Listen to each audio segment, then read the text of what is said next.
And we begin tonight with John Asdourian, who is the president of the San Francisco Association of Realtors and a broker associate at McGuire Real Estate. It was about time that we had you on the program. Happy to be here. Because a lot has happened in the last several months that no one could ever envision. All reports have shown that next to Seattle, San Francisco has been the one city, and the Bay Area, in most cases, the main region, that has withstood the full tsunami of the collapse of the housing market and primarily the mortgage market, and all lending, not just mortgages, but the whole rattling of the lending. But as I did research for this program, I got 4 different sources with 4 different pictures of how much San Francisco property has declined, from a low of 3.2% to a high of 9%. We're not going to talk about the number of sales, just price. Prices, yes. So take it from there, John.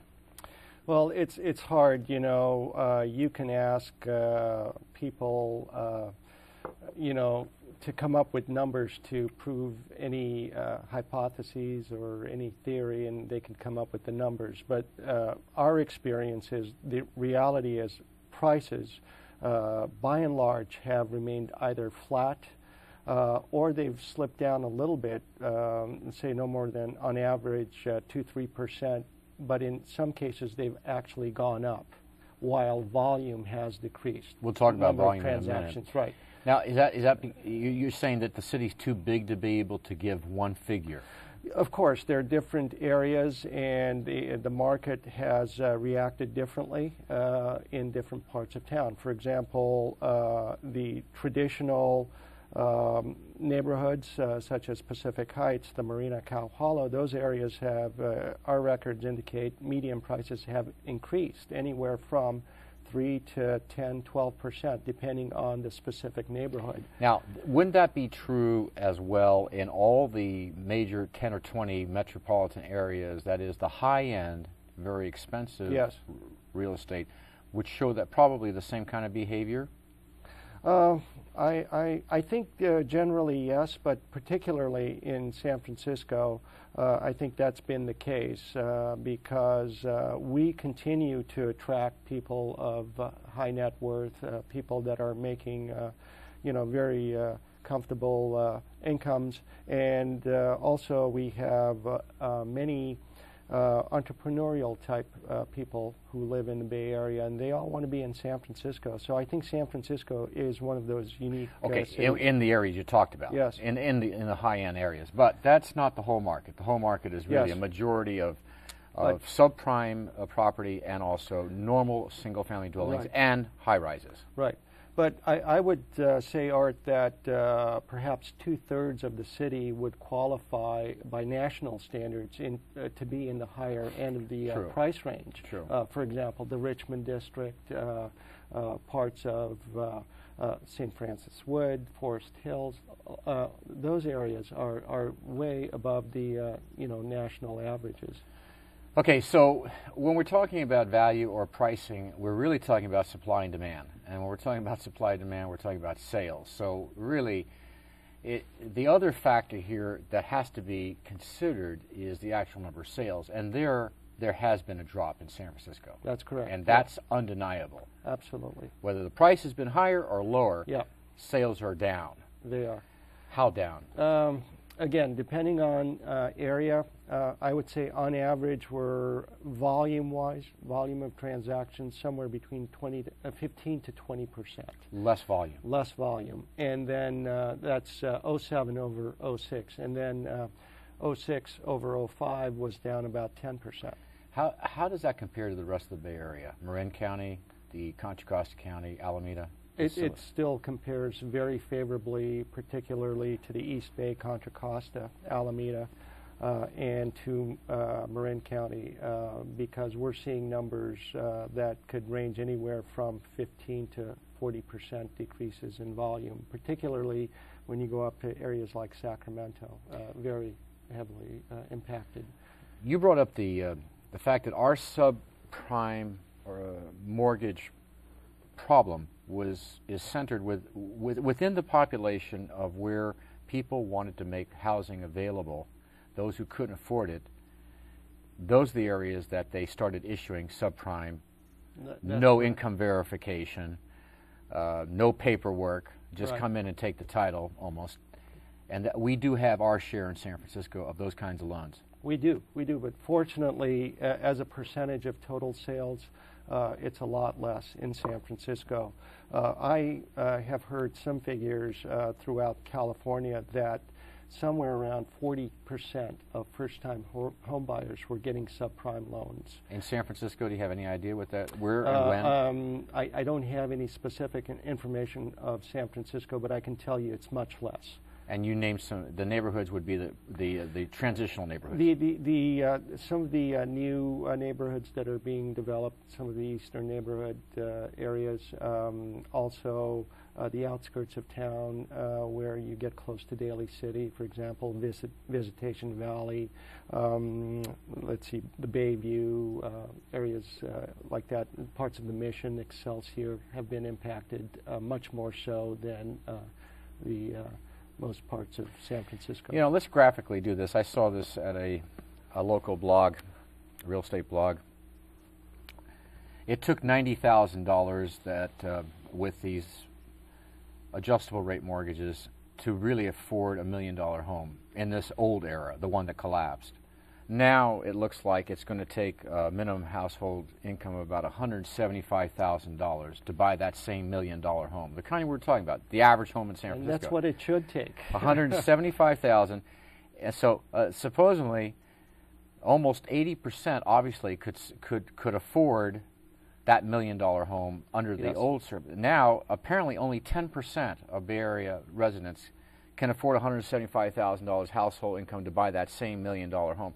That's got to have a major impact, not just in the Bay Area, in some of the established neighborhoods of the Bay Area, but also in San Francisco. It's got to have an impact. It does, and that's one of the truly sad stories of what's happened in real estate because of price inflation and because of really an acute shortage of housing supply. Prices have gone up, and the price affordability factor has really come down. And therefore, for example, in 1998, something around 20% of households in San Francisco could afford the median priced home. Well, now it's somewhere around 10-12%, as you say, and that's really a sad story. That has to eventually affect the price and value. I mean, if you go from almost 80% of the people being able to afford that house under those bogus loans, when you only have 10% of the population able to afford those homes, eventually something's going to have to give. Well, that's always been the fear, but somehow we've, kept going up. And some of it has been more affordability because of cheaper financing. You really have to factor that in because really the cost of financing has come down 40-50% over the years. Well, I thought what you were going to say is that isn't not only the lack of supply, but the availability of financing lifted those prices up. Availability, ease of financing, and cheaper pricing. That really impacts your monthly payments that you have to make. So, and I know this puts you in a difficult position because, let's face it, you're in the business. Sales. And it's hard to tell clients, that the market's changed. Your house is not worth that much anymore, not because it's not the same value, but because less people can afford to buy it. They can't get the financing for it. When do the brokers get honest with the sellers and say, the reason why it's still on the market is because the price is too high? When you reach that point and you say, yes, San Francisco finally got affected by it, or do you think we're going to withstand it and pick up the cycle maybe in 2 years when all this winds down? I truly believe we will. Even though the numbers you cited are very discouraging, we seem to get a fresh supply of buyers all the time. And I think what happened with the financial markets is really something extraordinary.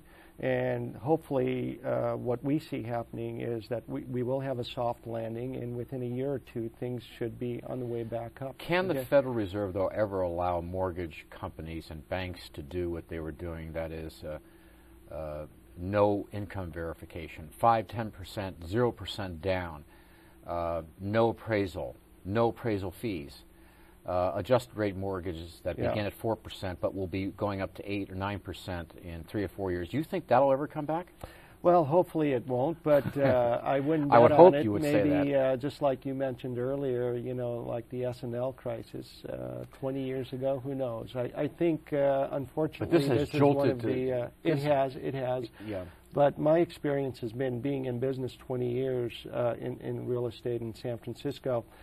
There's a very short-term memory that the population has, and I think within 10 years or so it could all be forgotten, and we can fall into the same, history does repeat itself. It's been my experience. Here's the difference.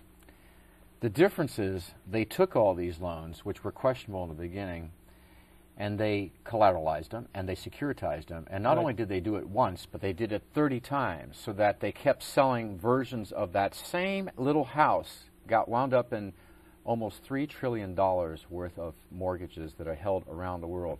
Do you really think that those investors are going to ever come back and buy those kinds of securities again, which really pump the money back into the system? Right. No, not anytime soon. So I was just maybe. I mean, I think you're right about. You're being optimistic, but I really wonder. I don't know what is going to happen, but No, I believe, Art, that within 6 months to a year, things will really stabilize as far as what lender expectations are, and that the pendulum will swing back to the center somewhere, and they will be making reasonable loans to reasonable people who qualify for them.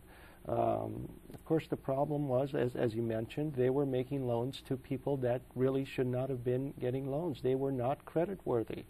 But no one could have imagined what happened, right? I mean, in other words, when they made those loans, let's stand in their shoes. Would you ever believe anyone 8 months ago saying that the entire housing market was going to collapse? Did you know anybody that was saying that? There were people who were warning us of such things, but the party was going on, and everybody was part of the party, and they thought, prices keep escalating, and we can refinance our way out of problems. And of course, at some point, it all has to stop. And the fear is that it could come down crashing. But fortunately, I think from what I'm seeing so far, and people I've spoken to in the financial field, they're feeling like we're beginning to stabilize, and that 1 or 2 more quarters, if nothing else comes up that might be really alarming, that we should stabilize and start actually growing again. The fact is that the Bay Area and San Francisco was probably the strongest area to withstand the impact. And that says a lot for the economy and the housing. Exactly. 30 seconds. That's a great point. And that's really been the bright side of the things here in San Francisco, and that is the economy's been very strong. Unemployment is only about 4.2% in San Francisco. And also the hotel occupancy has been incredible. Tourism has been great. San Francisco, as with most cities in the U.S., San Francisco has been a great beneficiary of tourism. We've had the technology sectors really doing well. You couldn't have been president at a more interesting time. Your term ends the end of this year. That's correct. We congratulate you on carrying the association through probably one of the most difficult times. And we're going to have your association represented more often here to follow this issue. Thank you for being with us. Thank you. It was a pleasure. Okay. Thanks, Art. And stay with us. We'll be right back.